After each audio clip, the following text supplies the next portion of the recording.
Gold, trusted gold buyers. మీరు తాకట్టు పెట్టిన బంగారాన్ని విడిపించి ఈ రోజు ఉన్న మార్కెట్ ధరకు కొనబడను. సెంథిల్ కుమార్ గారు మహేష్ బాబు రాజమౌళి సినిమాలో ఎందుకు చేయట్లేదు అని రకరకాల అంటే బయట డెఫినెట్గా మీది రాజమౌళి ట్రావెలింగ్ అందరికీ తెలుసు, మీ జర్నీ గురించి తెలుసు. ప్రతి ఒక్కరికి వచ్చే సందేహమే ఎందుకు ఈ సినిమాకి సెంథిల్ గారు చేయట్లేదు అని. అంటే అంటే ఇది ఇప్పుడు ఫస్ట్ టైం ఇలా అవ్వట్లేదండి. Earlier also we worked and like మధ్యలో సినిమా బ్రేక్ తీసుకున్నాము. So this is also one of them అండి. డైరెక్టర్కి ఈ కథ ఈ సినిమాటోగ్రాఫర్ అయితే బాగుంటుంది, ఈ టెక్నీషియన్ అయితే బాగుంటుంది అని అనిపించినప్పుడు ఈ has always the right to choose అండి. సో మేబీ లైక్ ఆయనకి మేబీ ఈ ఫెల్ట్ దట్ ఈ సినిమాకి అయితే వేరే సినిమాటోగ్రఫీ అయితే బాగుంటుంది అనుకున్నాను. సో ఈ టుక్ ఎ కాల్.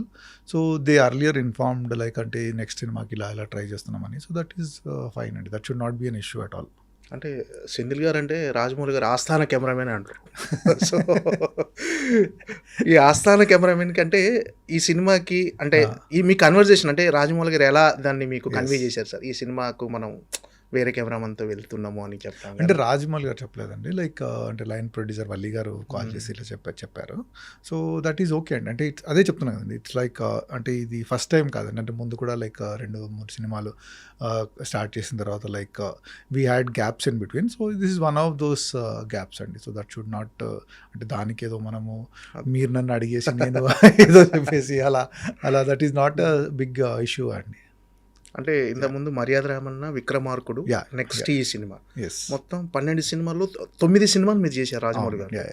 సో 9 సినిమాలు రాజమౌళి గారితో చేశానని మీరు ప్రౌడ్గా ఫీల్ అవుతున్నారా? ఈ 3 సినిమాలు మిస్ అయ్యానని ఎక్కడన్నా అనిపిస్తుంది? లేదండి. I'm very proud to be working with him in 9 films అండి. అంటే మేము ఎప్పుడు కొలాబరేట్ అయినా కూడా we have set benchmarks in every film.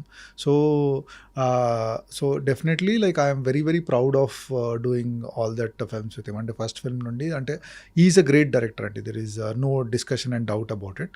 So every time ఏంటంటే ఆ సినిమాలో ఇంకా కొత్తగా చేయాలి, బెటర్గా చేయాలని ట్రై చేస్తూ ఉంటాడు. సో ఆ జర్నీలో like I also learned so many things from him. So it has been a great journey and I'm very proud and happy to be doing those films అండి. అంటే ఇది హాలీవుడ్ స్థాయిలో చాలా బిగ్ వేలో సినిమా, ఒక అంటే ఇంటర్నేషనల్గా చాలా బిగ్ వేలో ఈ cinema రూపొందుతుంది, adventurous థ్రిల్లర్గా.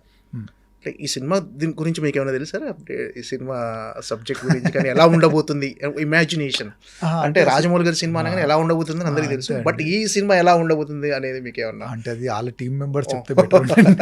ఇవాల్సి team member but so అంటే డెఫినెట్లీ అంటే లైక్ ఆఫ్టర్ ఆర్ఆర్ఆర్ సక్సెస్ వచ్చిన తర్వాత సో లైక్ విల్ డెఫినెట్లీ అంటే now Rajamouli is a big brand from అంటే వేర్ బయట కంట్రీ వాళ్ళు కూడా like they are waiting for his film. So అలా ఉన్నప్పుడు డెఫినెట్లీ వాళ్ళకు వాళ్ళ ఊహకు మించిందే తీస్తాడండి. So that is there is we should not have any doubts about that. అంటే మీరు మహేష్ బాబుతో కూడా ఇంతవరకు వర్క్ చేయలేదు కదా మహేష్ బాబు సినిమా అంటే.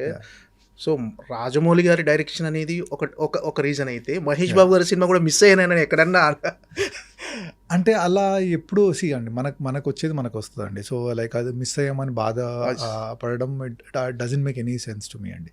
So like life is a journey and we have to keep going on. So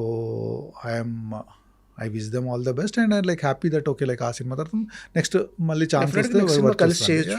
so that is అంటే journey అనేది it is a good thing and I'm very happy and like and hoping that they also break benchmarks and all. So next when we collaborate we'll see like what we can do. సరే, ఇప్పుడు Baahubali 10 years తర్వాత మళ్ళీ release చేయబోతున్నారు. అప్పట్లోనే బాహుబలి ఒక cinema bench mark create చేసింది Telugu cinema ఇండస్ట్రీలో కానీ ఇండియా లెవెల్లో కానీ. అది రిలీజ్ అవ్వటం మీకు ఎలాంటి? డెఫినెట్లీ ఎక్సైటింగ్గా ఉంటుందండి. అంటే ఫస్ట్ టైం రిలీజ్ అయినప్పుడు కొద్దిగా టెన్షన్లో ఉండేదండి. అంటే మీరు గుర్తు చేసుకుంటే first day release are first 2-3 days release Baahubali release అయినప్పుడు లైక్ సినిమా ఏంటి ఇలా ఉంది బాగాలేదు రకరకాల నెగిటివ్ టాక్స్ ఉన్నాయి. But once it picked up very well and like ఇంకా లైక్ తెలుగు సినిమాని ఎవరు తిరిగి చూడలేని టైంలో like suddenly like everyone like అంటే ఇప్పుడు the state in Telugu cinema is one of the main reasons is Baahubali అండి. ఎలా అంటే ఇప్పుడు తెలుగు సినిమా బడ్జెట్స్ కానివ్వండి, తెలుగు సినిమా రీచ్ కానివ్వండి పెరగడానికి one of the reason is Baahubali. And it is good that అంటే 10 years అయిపోయింది, దాన్ని సెలబ్రేట్ చేసుకోవాలంటే it's a very proud moment. It should be a proud moment not only for me అండి, the whole Telugu audience అందరికీ like it should be a very proud moment moment that okay like మళ్ళీ ఒకసారి like మనము okay మన సినిమాని celebrate చేసుకునే chance వచ్చింది అని. And I think like people who have seen that film will also want to come back and see it film. అంటే ఇప్పుడు ఒక ఆ టైంలో నేను కాలేజ్ స్టూడెంట్ ఉన్నాను, లేకుంటే like I was a small kid, so ఇప్పుడు after 10 years I want to watch it again అన్న క్యూరియాసిటీ ఉంటుందండి. It is like a landmark film in our Indian film industry. So అది release will definitely చాలామంది చూసి థియేటర్లో, because it's a theatre film అండి. అంటే మీరు టీవీలో ఎన్నిసార్లు చూసినా కూడా మళ్ళీ థియేటర్లో వస్తుంది అంటే లైక్ ఒక ఎక్సైట్మెంట్ అండ్ ఎనర్జీ ఉంటుందండి. And I'm very sure that so many people will want to come and see that film. And definitely I am very, very excited for that. అంటే ఎక్స్పీరియన్స్ అనేది అది theatrical experience.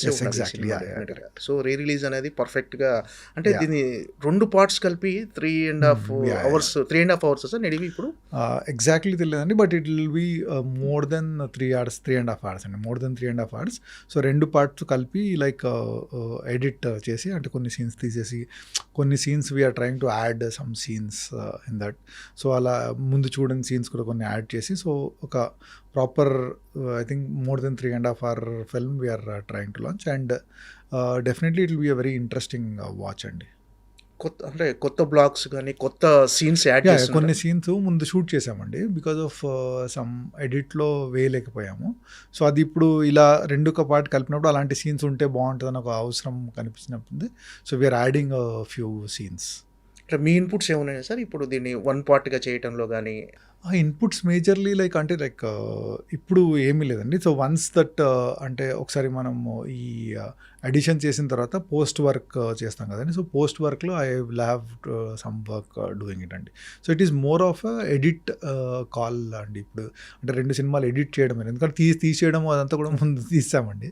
So how they edit and make it interesting అండి, it's an edit and story discussion call అండి. అంటే final ఎడిట్లో ఖచ్చితంగా అంటే టోటల్గా అసలు ఫస్ట్ పార్ట్ ఎంత ఫుటేజ్ వచ్చింది, సెకండ్ పార్ట్ ఎంత, యాజ్ అ కెమెరామెన్గా మీకు తెలుసు కదా సార్? అంటే అది ఎగ్జాక్ట్లీ చెప్పలేమండి, బట్ వీ ఎక్స్టెన్సివ్లీ షార్ట్ అండి.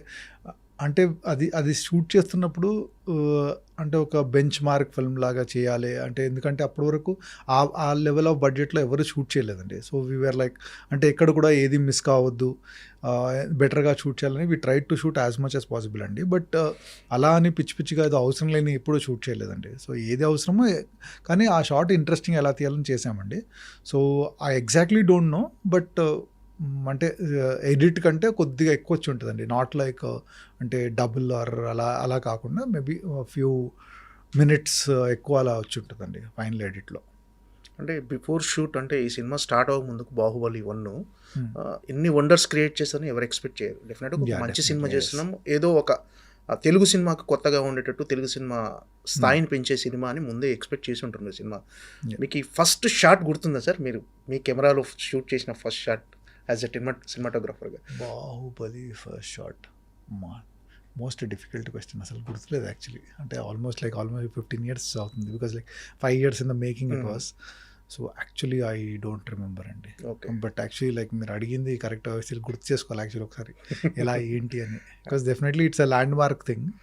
So but as of now I don't remember that much. ఆ సినిమాలో మోస్ట్ ఛాలెంజింగ్గా అనిపించిన బ్లాగ్స్ కానీ, మీకు అప్రిషియేషన్ వచ్చిన బ్లాగ్స్? ఆ సినిమానే మొత్తం ఛాలెంజింగ్ అండి, ఎందుకంటే everything we are trying to do something different. So ఏ సినిమా చిన్న క్లోజ్ అయినా కూడా ఆ క్లోజ్ ఎలా ఏంటి, దాంట్లో పర్పస్ ఏంటి, బాగా తీస్తున్నామా, ఎక్స్ప్రెషన్స్ కనిపిస్తున్నాయా, వాళ్ళ మేకప్ కరెక్ట్ ఉందా, లేకుంటే జ్యువెలరీ కరెక్ట్ కనిపిస్తుందా, అలాంటివన్నీ. So every shot in Baahubali was challenge అండి. ఇట్ ఈస్ లైక్ అంటే ఇది ఈజీగా తీసాము, ఇది ఛాలెంజింగ్గా చాలా కష్టపడ్డామని లేదండి. ఏ షాట్ అయినా కూడా, ఎందుకంటే 10 సార్లు ఆలోచించుకొని ఈ షాట్ ఎంత ఇదే బెస్ట్ పాసిబుల్ యాంగిలా, ఇంకా వేరే యాంగిల్ షూట్ చేయొచ్చు. ఎందుకంటే ఏ షాట్ అయినా కూడా 10-20 రకరకాల ఇన్ఫినైట్ పాసిబిలిటీస్ ఉంటాయండి ఈ షాట్కి. కానీ ఈ షాట్ ఇలాగే ఎందుకు షూట్ చేయాలి, సో అన్నది దిట్ వాజ్ ఆల్వేస్ పాయింట్ అండి. సో అందువల్ల like so every shot in Baahubali was extremely challenging అండి. సో దెర్ ఈస్ లైక్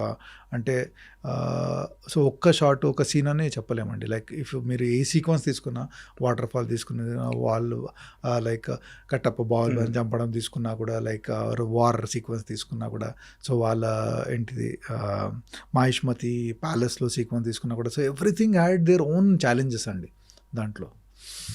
టెక్నికల్గా మీరు కొత్తగా యూజ్ చేసిన ఎక్స్పెరిమెంట్స్ కానీ, కొత్తగా యూజ్ చేసిన టెక్నికల్గా అది కెమెరాలో కొత్త సార్ ఎలా ఏమైనా కొత్తగా యూజ్ చేసేసారు కొత్త కెమెరాలు కానీ?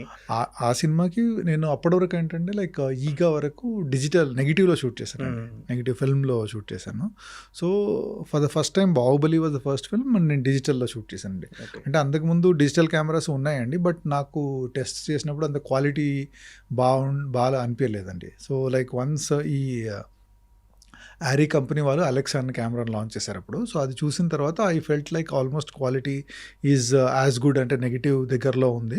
సో దీంతో షూట్ చేస్తే మనకు చాలా కన్వీనియన్స్ అంతా ఉంటుంది అని చెప్పి, అంటే బేసికలీ నాకేంటంటే నెగిటివ్లో షూట్ చేసిన తర్వాత ఇంత విఎఫ్ఎక్స్ ఉన్నప్పుడు మళ్ళీ స్కాన్ చేస్తామండి. స్కాన్ చేసి డిజిటైజ్ చేసి మళ్ళీ డిజిటైజ్ చేసి మళ్ళీ దాన్ని రీప్రింట్ నెగిటివ్ మీద చేస్తాం. ఆ ప్రాసెస్లో ఏంటంటే క్వాలిటీ లాస్ చాలా ఉంటుందండి. సో డిజిటల్లో షూట్ చేస్తే that quality loss will not be that ఒక నమ్మకంతో like we went ahead with that అండి. So that was a major thing. ఎందుకంటే అప్పటికి ఈవెన్ రాజమౌళి గారు కానివ్వండి, శోభు గారు ప్రొడ్యూసర్ కానివ్వండి, ఇంత పెద్ద సినిమా తీస్తున్నాం, ఇప్పుడు డిజిటల్లో తీయాలా, మనం నెగిటివ్లో తీస్తేనే సరిపోద్ది కదా అన్నప్పుడు but I convince them that okay మనకు ఈ సినిమా డిజిటల్లో తీస్తే ఎన్ని అడ్వాంటేజెస్ ఉంటాయి ఎన్ని అని కన్విన్స్ చేసి అలా ఒప్పుకున్నారండి. So that was a major decision. And don't forget to subscribe to iDream. And for more videos, Please subscribe to iDream. Please subscribe to iDream. Please subscribe iDream. And please subscribe to iDream. For more videos, subscribe to iDream. please like, share and subscribe to the channel. Congratulations, iDream. Subscribe to iDream. Subscribe to iDream. So subscribe to iDream Media. iDream team అందరికి huge congratulations. Please subscribe iDream Media. Please subscribe to iDream. Subscribe iDream. Please subscribe to iDream. iDream అంటే నా కళల ఛానల్ను subscribe చేసుకున్న నోరు తిరుగుతలేదు, మీరైతే గంట గుర్తు కొట్టండి. For more such videos, please subscribe to iDream. Subscribe to iDream. Please subscribe to iDream. Please subscribe iDream Media. Please do subscribe to iDream. Please subscribe to iDream Media. For best entertainment and information, please subscribe iDream.